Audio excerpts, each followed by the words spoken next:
Hi hello నేను మీ రాధమ్మనండి. ఈరోజు చేసే రెసిపీ చేపల ఊరగాయ పెట్టేద్దాం. దానికి కావాల్సిన పదార్థాలు చూసేద్దాం. కారం పొడి అండి, ఉప్పు అండి,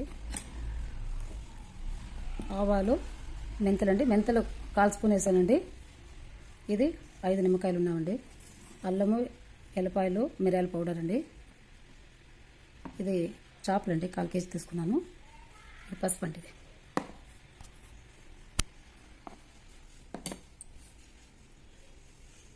దీనికి కావాల్సి మనకి ఎంత కావాలో అంత ఉప్పు కానీ ఆవపిండి, కారం మనకు కావాల్సినంత వేసుకొని, నిమ్మకాయలు 5 వేసానండి పులుపు రావడానికి. ఇప్పుడు పోయి చేపలు వేపుకొని వచ్చేస్తాను. నూనె కాగిందండి, ఇప్పుడు వేసేద్దాం.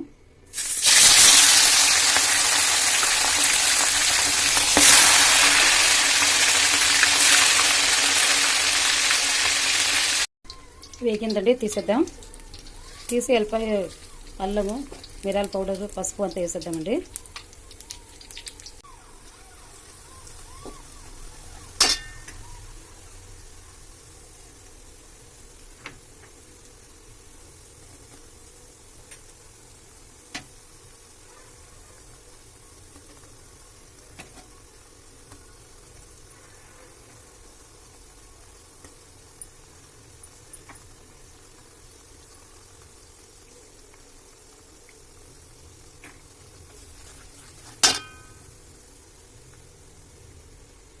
నిమ్మపండు తర్వాత వేద్దామండి, చల్లారిన తర్వాత.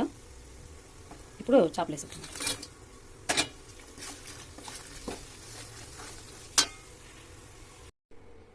నిమ్మపండు పిండేద్దామండి, చల్లారిపోయింది.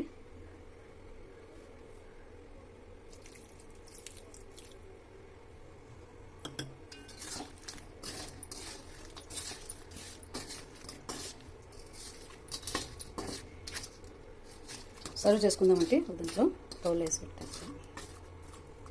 అయిపోయింది, చేపల ఊరగాయ అయిపోయిందండి. సూపర్గా ఉంటుందండి. అన్నంలోకి బాగా పప్పు దాంట్లో తినేటప్పుడు కొంచెం పెట్టుకుంటే చాలా బాగుంటుందండి, టేస్ట్గా ఉంటుంది. మీరు ట్రై చేసి నాకు లైక్ చేసి సబ్స్క్రైబ్ చేయండి.